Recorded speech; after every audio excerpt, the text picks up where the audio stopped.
बड़े ही धूमधाम के साथ हम शादियां करते हैं, पत्नी के साथ साथ जीने की, साथ मरने की कस्में खाते हैं, वादा करते हैं। लेकिन वही पत्नी जब एक पति की हत्या कर देती है और उसके साथ हत्या करने के बाद साथ सोती है, खाती है, पीती है और टीवी देखती है और उसके बाद अपने पति के टुकड़े टुकड़े कर देती है।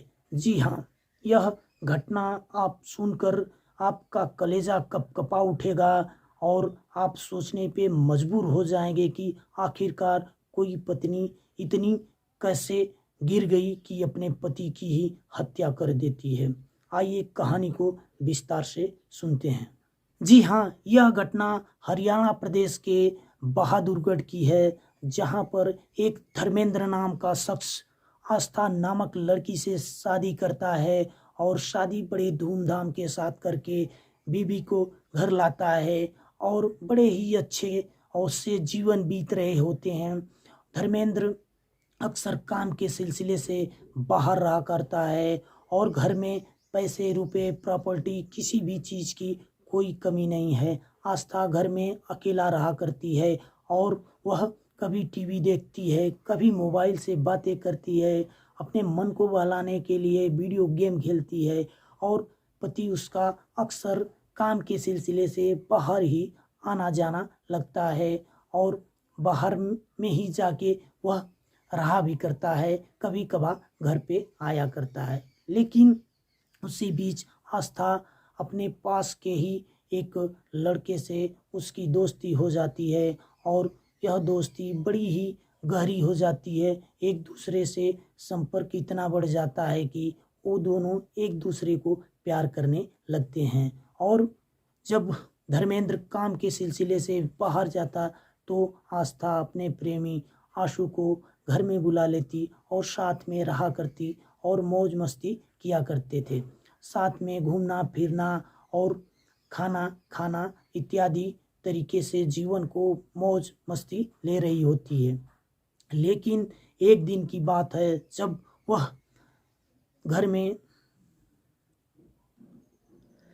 लेकिन एक दिन की बात है धर्मेंद्र अपनी पत्नी से कहता है, मैं काम के सिलसिले से बाहर जाना चाहता हूँ और आज 12 बजे रात्रि को निकल जाऊँगा।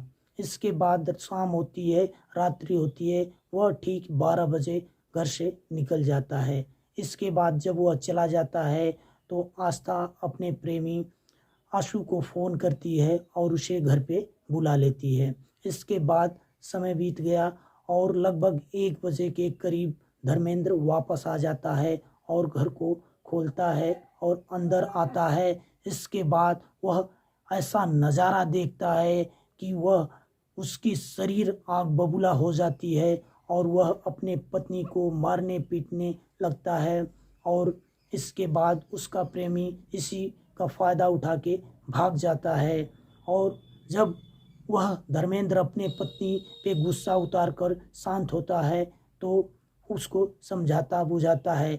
इसके बाद दिन फिर अच्छे से बीतने लगते हैं। लेकिन यह बात उसके पत्नी को बहुत खल रही थी कि मैं अपने पति को अपने रास्ते से हटाना चाहती हूँ और उसके मन ही वह प्लान करती है कि अपने पति को कैसे रास्ते से हटा दूँ ताकि अपने प्रेमी के साथ मैं बहुत अच्छे से मज़े कर सकूं। दोस्तों, ऐसा ही होता है। वह अपने पति के खाने में कुछ मिला के खिला देती है और जब वह रात्रि में सो जाता है, गहरी नींद में सो जाता है, तो इसके बाद आस्था आती है और अपने पति की गला दबाकर हत्या कर देती है।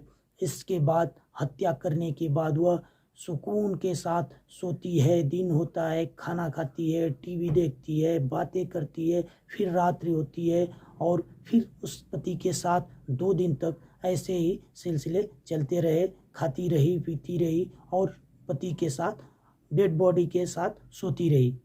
इसके बाद उसको लगा कि अब डेड बॉडी को ठिकाने लगाना चाहिए, नहीं तो इसमें से दुर्गंध आने लगेगी तो लोग जान जाएंगे। इसके बाद वह अपने प्रेमी आशु को फ़ोन करती है और उसे कहती है कि कुछ धारदार हथियार लेके बाज़ार से आओ हमने अपने पति की हत्या कर दी।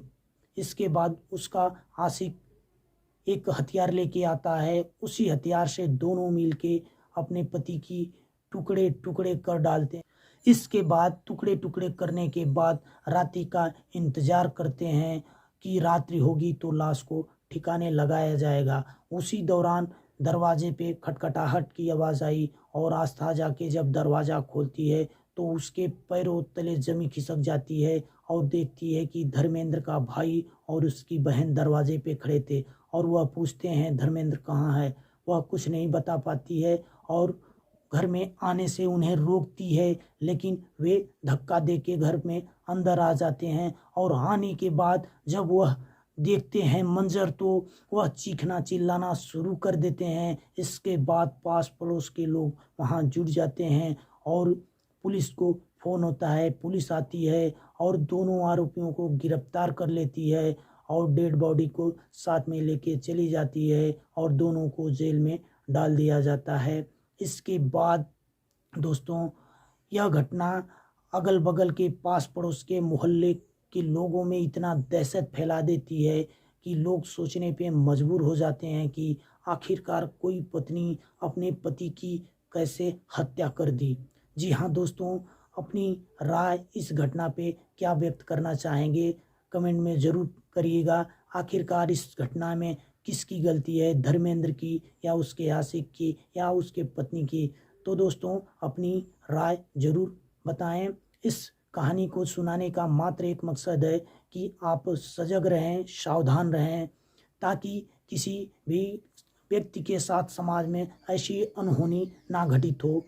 दोस्तों इसी कहानी के साथ फिर होते हैं अलविदा, फिर मिलेंगे नेक्स्ट वीडियो के साथ। आई होप कि इस कहानी से ज़रूर आपको कहीं ना कहीं कुछ न कुछ सीख ज़रूर मिलेगी।